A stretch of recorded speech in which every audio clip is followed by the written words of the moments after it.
All right, so now we're recording. So today's presentation is, so we're gonna do this worksheet on R, and it's R for simulation, all right? So ready? All right, so let's see.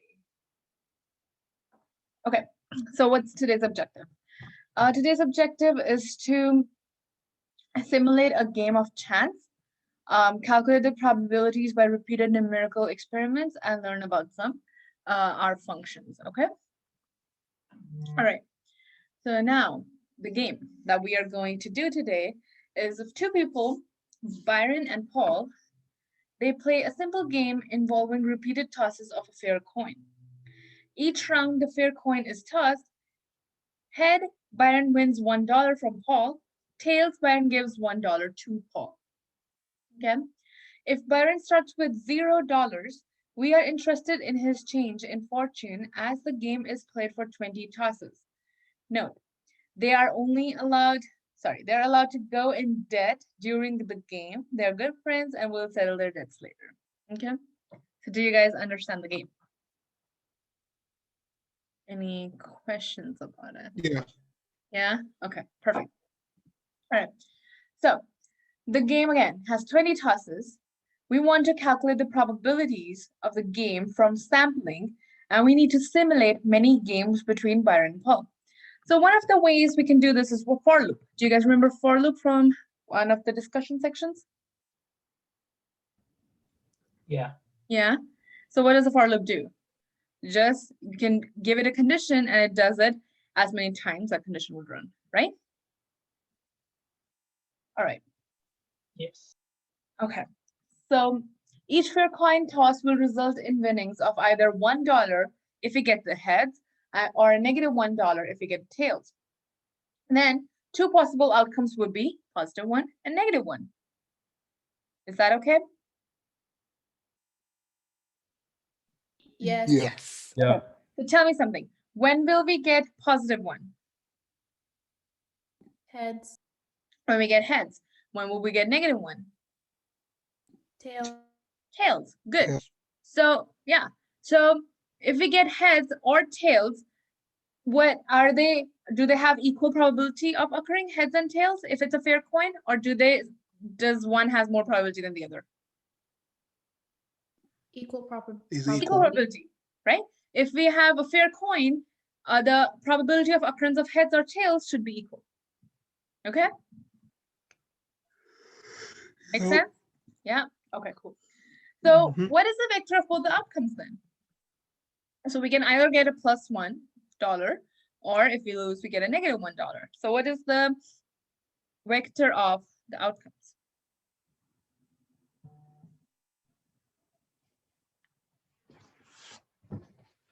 $20? Nah. I mean, if he keeps getting ones, if he keeps winning and keeps getting heads, maybe. Just, we're not talking about total winnings or something right now. What we're talking about is vector of both the outcomes. So how many outcomes are there? What are the possible outcomes? 2. Heads Two. or tails? Heads or tails. And what is heads representing? 50% chance? Yeah, but if I get heads, what happens? So let's say I'm playing the game. If I get heads, what happens to me? You gain one, no? I gain $1. Yes. If I get tails, what happens? You lose $1. I'll lose $1, right? So either I can gain $1 or lose $1. So the outcomes are +1 or -1. Make sense? Yeah? Yes. Yes. Yeah. All right. So let's see what the vector looks like. So the vector just looks like, in R, how would we make a vector? C in the parentheses, -1 and 1. Okay? So now we are interested in Byron's fortunes after 20 coin tosses, and we have our vector that we would sample 20 times. What do you think? Is this sampling with replacement or without replacement? With. With. Yes, it is with replacement, right? Because why is it with replacement?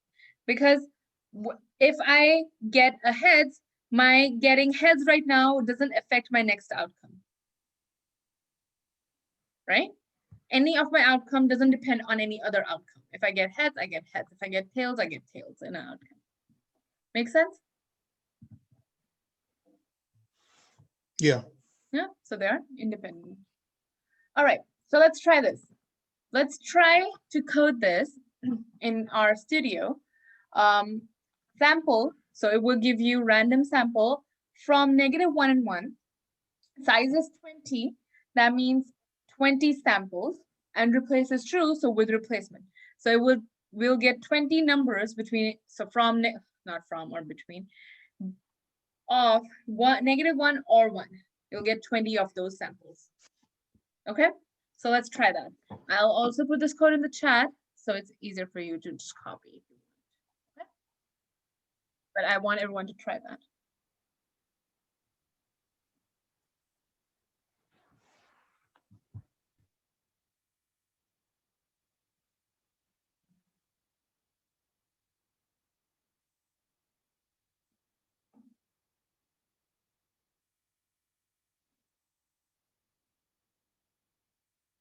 Is everyone trying?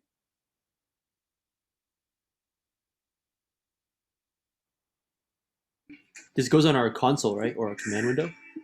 Everything's fine. If you just don't want to save it, just go to console. If you don't want to save it, that's fine too. I just want you to try this. Mine isn't running.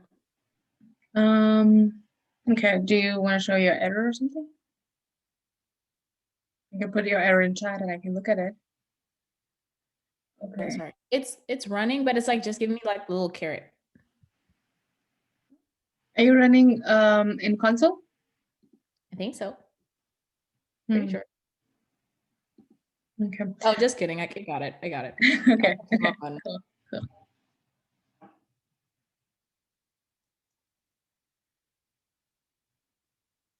Yeah, everyone got something like this? What's given in the slide?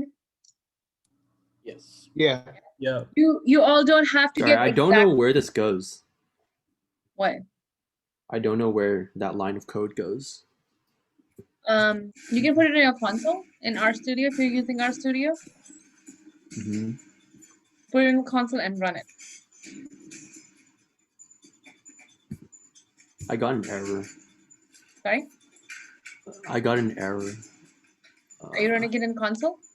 Yeah. Okay. Let's go through the slides and then I look at, you can share your screen later and I look at the error, okay? Okay. All right.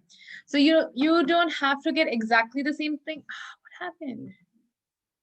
There we go. Did you guys get exactly this thing? No. No, yeah. Because we are sampling randomly, so you don't have to get the same thing, okay? All right. All right. So now what we are doing is what we need is cumulative winnings, right? So what we are going to do is try this code now, which I'm going to put in chat.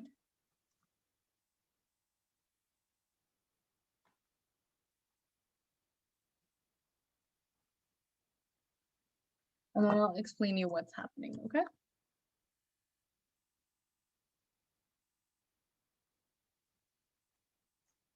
Okay, so try this code. So basically we are taking the sample again, like we just did, and we are storing it in a variable called win, and then we are using a function CumSum on that sample to calculate the cumulative winnings, and then we are finding what it is. Okay, so try running this, and then we'll discuss what's happening.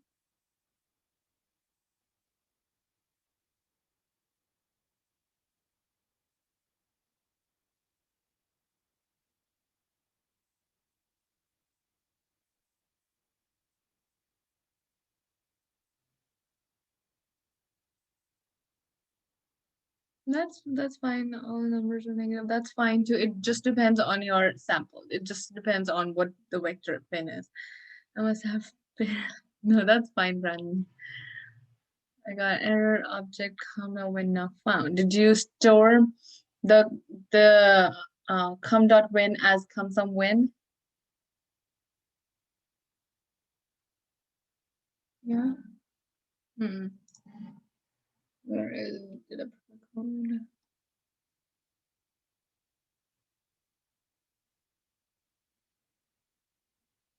Did you run the whole thing? I got 2 per 6A. Who do we appreciate? Try highlighting him. Got it now? Cool. Got it? Okay. So what do you think is happening here? What is CumSum doing? Any ideas? Adding and subtracting the ones. Different scenarios. How? That's a good question. I can't. It ran 20 trials. Okay. What? Just that's fine. Just guess it. What is the function CumSum doing according to you? It's It's adding the all cumulative values that you got. wins. Sorry, there were 2 voices. Ivan, go ahead. It's adding the values that you get, either heads or tails. Okay. Anthony, go ahead. Right, basically what he said, but +1 is going to be a win, and a loss is going to be a -1. What is CumSum doing? The vector win will have that sample, yes, of ones and negative ones.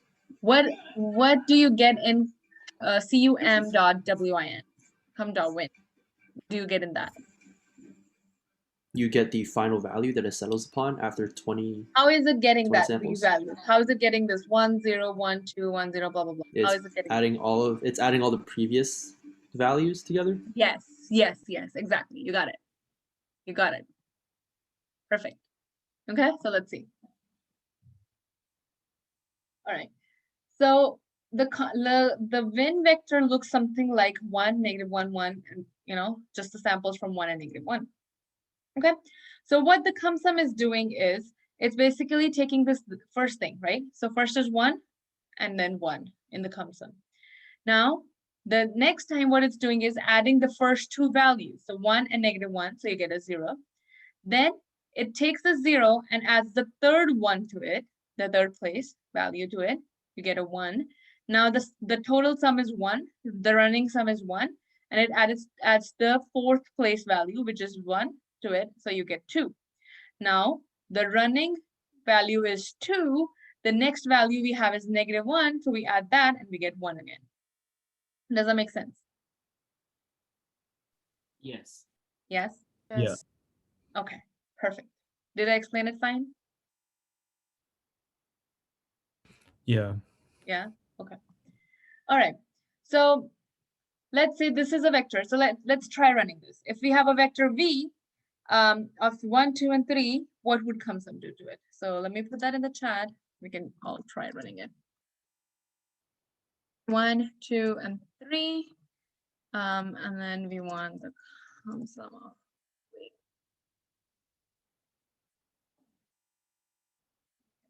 Try that.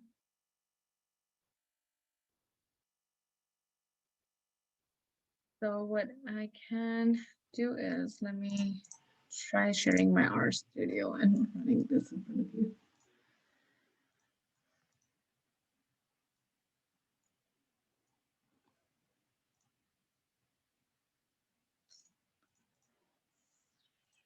My RStudio. Okay. So I am gonna my console. Let's empty this. All right. So something like that. So you see, so we had 1, 2, 3. If you look at the vector v, it's this, and let's see. Okay. So vector v is 1, 2, and 3. What CumSum is doing is the first variable it takes as this. So 1 is 1. The next is take 1 and 2, and it adds them up, and it gives us 3. Now the running total is 3, so it adds this 3 to it, the last number that's left with us, to this total, and that we get the 6. Okay? Does that make sense? No, can you re-explain that? Yes, please. So the vector v is this, 1, 2, and 3. Yeah? Okay. So what CumSum does is it takes the first value. It doesn't have anything before it, so it takes it as it is. Okay. Then it takes the next value and the previous value and add them up. So in this Oh. case, it was 1 and 2, so it added it up and it gave us 3, 3. All right. right? Now the running total is 3, right? So technically what's happening is this 1 came up as 1. Now we are adding the second one, so what the value at second number Mhm. into this sum. So let me actually give you a different vector. So let's say B, let's make a vector. 7, 6, -1, okay? Mhm. And then, so B is this, and then let's do the cumulative sum on that.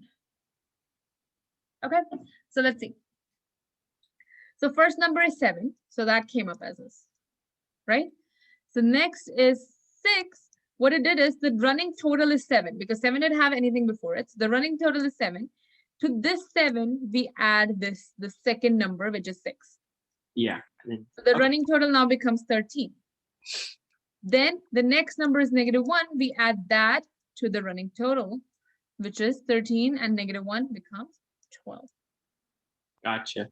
Make sense? Mhm. Everyone okay now? Any questions?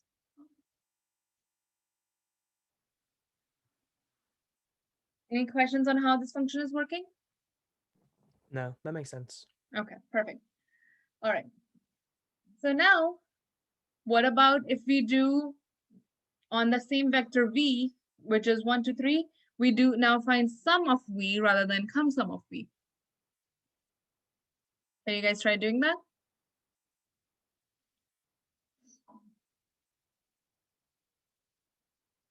Doesn't it just add them all up? No, it adds them all up. So what do you get? 6. 6. Yeah. Right? So what is the difference between CumSum and sum? CumSum The is sum is just one number of like it's just one sum of all the numbers, and cumulative sum is like each. It gives you a sum of like each number from like 1 to 2, like 1 to 3, and so it forth. keeps track of a running total. Some the sum doesn't matter what order it is, but the cumulative sum does matter, right? So cumulative sum would give you as many sums as there are numbers in your vector, right? So if you have 10 numbers, your cumulative sum would give you 10 values. Okay? If you have, but in sum, it would just sum all those values up. So for example, if I give it numbers from 1 to 10, the sum would just add all those up. Whereas CumSum would take 1 as the first value and then add the 2 to it, you'll get 3, then add 3 plus 3, 6, and so on. Okay? All right. Any questions? No? Everyone good?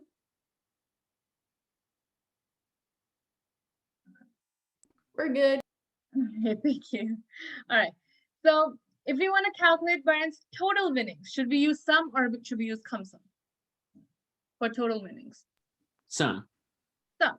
Perfect. So we'll use sum to calculate Byron's total winnings. Okay. Now, how should we calculate Byron's maximum fortune during one 20-toss game? CumSum Sum. and find the max value. Perfect. Wait, hold up. Yeah. Can you just explain the question? Yes. So we want a maximum fortune. We are explaining it right here. Okay. So let's run this piece of code. So you have the win. Let me put this in the chat. 20 toss game? What is that? So we are doing 20 tosses, right? In the beginning? Okay. Yeah. The same thing is going on right now. So, so win is just a sample. Sample of this vector, -1 and 1. And then we are, the size is 20. And then we are doing this with replacement, right? Okay.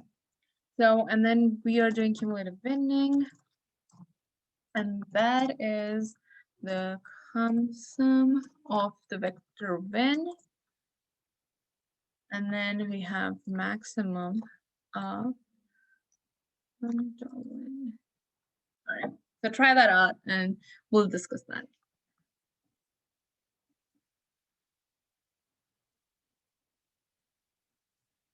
All right, I'm also going to share my RStudio and then let's try this. Okay, so what does my Venn vector look like? So this is my Venn vector. Are you guys looking at it? Yes. That's -1, 1, 1, blah, blah, blah. Okay. So what does my cumulative winnings look like? Okay. So let's see. -1, -1, -1 plus 1, 0, 0 plus 1, 1, 1, sorry, 1, -1, 0, and so on. Okay. So this is at each trial how much he had, right? After each toss, how much he had. This is what cumulative sum is telling us. This is his cumulative cum.win is what after each trial, what did he have? So that basically tells us, so with the win vector, he lost. So he got probably tailed. So he lost, he won. But what is the total after each toss, right? So first thing he won, but then he gained something, right? But then the total is just 0. Right? His total winnings after 2 tosses is just 0. Okay. Then he again got a heads. So now his total money, total worth becomes 1. Then he lost again. So he lost that $1 he earned before. So now his total winnings is 0. Does that make sense? Yes. Yes. Everyone? Okay. So we want to know after what is the maximum, what was his maximum fortune in between there, right? So we just run the max on the cumulative to see what was his maximum fortune. In this game, it was 7. And you can see that from this vector. The 7 is the maximum from here.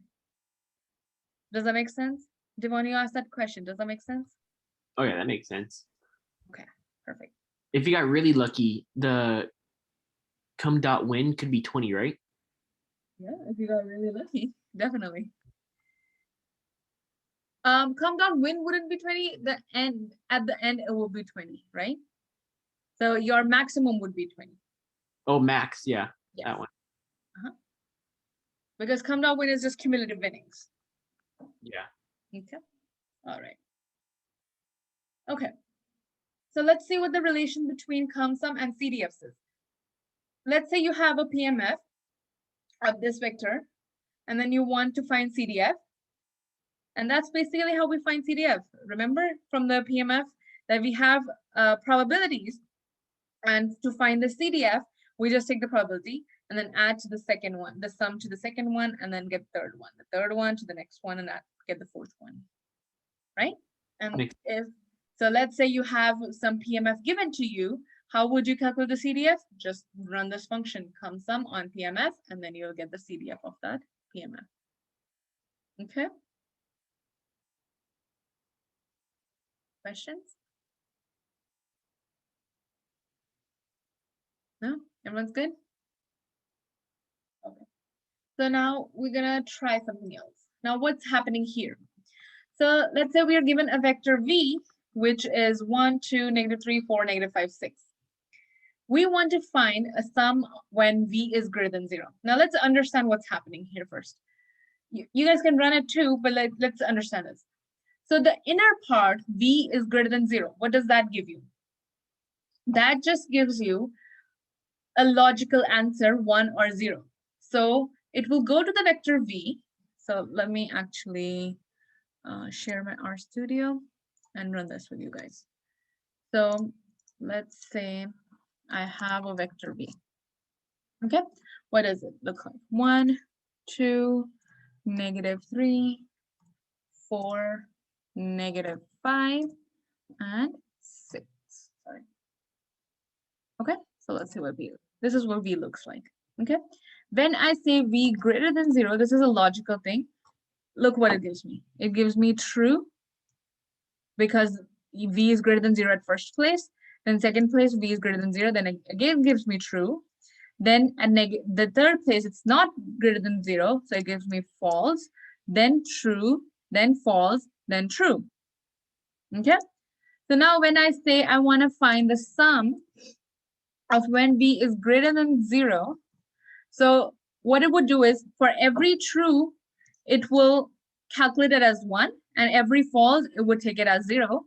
And so it will add all the trues as 1s and 0s. So 1 plus 1 plus 0 plus 1 plus 0 plus 1. It's 4. Does that make sense? Yes. That makes sense. So let me go back to the other share. Okay. All right. So now what they're doing is another way of doing the same thing. What we just did, another way is this. Now what they're doing here, v is greater than 0. Again, that would give me true, true, false, true, false, true. Okay. Which gives me the index at which this happened. So let me go back to RStudio and show you that. Okay, so which v greater than 0, that would just give me the index. So at index 1, if you see, this is v, right? At index 1, it's true. At index 2, it's true. At index 4, it's true. And index 6, it's true, right? So it just gives me the index, not the numbers. So for example, if I say v is something else, that's not 7, 8, -9, 5, no, let's say 10, and -19. 1, 2, 3, 4, 1, 2, 3, 4, 5. Wait, 2 and 2, 3. Let's do one more. Okay, so now my v is this. Okay, when I do which of v greater than 0, now you see. So at 1, v is greater than 0, so it gives me at index 1, this is happening. So if I just do v greater than 0, and then I do which of v greater than 0, this is what's happening. So at index 1, it's true, so it gives me the index 1. At index 2, I have 8. It's true, so it gives me at 2, this condition v greater than 0 is true, right? So it will give me the index of wherever this condition v greater than 0 is true. Does that make sense? Yeah. Thank you for doing another example because the 1, 2, 4, 6. Yeah, that was that confusing. would be the same as the numbers. Yeah, exactly. That was getting confusing. Now let's see. Now I want to calculate the length of all these true values. So I'll just do length of which v is greater than 0. So we'll give me again 4. So it's the same as what we just did here. Okay. What is length? Length is calculating how many values, right? So Okay. this is a vector, right? Which gave me a vector? Which of v greater than 0 gave me a vector of 1, 2, 4, 6. So it's just calculating what's the length of this vector. There are 4 values inside this vector, so it gave me 4. Okay. Sounds good. All right. So let's go to presentation. Okay. All right. So this is all that is. Okay. So now let's say, what if we want the sum of all entries of v that are positive, right? Now, not just we want that where it's positive. First, now what did we find? We found where it's positive. Now we want to find what values of v are positive. So I'm gonna go back again to my RStudio. Okay. So first I found which v is greater than 0. That gave me the index. At index 1, v is greater than 0. The value of v is greater than 0, 2, 4, and 6. Now let's see. If I do v, that's the name of my vector. And I say the square brackets because that would give me the value of value at that index. So I need to specify an index here. Okay, so it will give me the value of the vector at that index. Now, what is that index? Which v is greater than 0, right? So you see, this was my v, and it just extracted all the positive values. Does that make sense? That makes sense. Okay. Now, what if I want the sum of these positive values? What will I do? I will just do sum of this. That gives me 30. So if what did I do? Technically, I had this vector v. Okay. Here. This was my vector v, and I wanted to calculate just the sum, not the whole sum. I just want to calculate the sum of its positive values. So I did this, and I got that. And that just added up 7, 8, 10, and 8. So Okay? when do you use parentheses and when do you use the brackets? So parentheses is for function.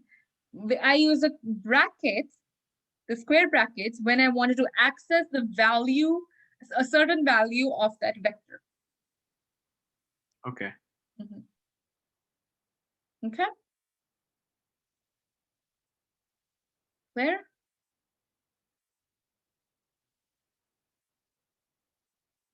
Any questions?